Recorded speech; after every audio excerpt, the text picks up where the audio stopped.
मुळशीतल्या लक्ष्मी आणि बाळकृष्ण शिंदे या दाम्पत्यानं मुळशीतल्या वातुंडे गावातल्या शेतात चक्क विठ्ठलाचं दर्शन घडवलंय। भात रोपांची अनोखी हिरवीगार 120 फूट लांब विठ्ठल माऊली त्यांनी साकारली आहे।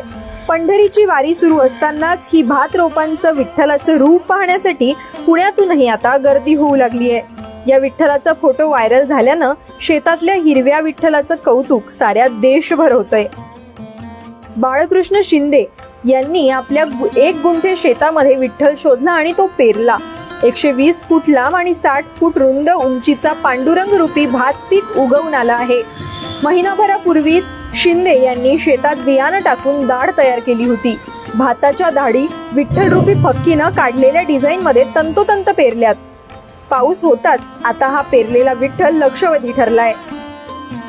मुठा नदीच्या तीरावरील वातुंडे गावातील निसर्गरम्य परिसरात लक्ष्मी बाळकृष्ण शिंदे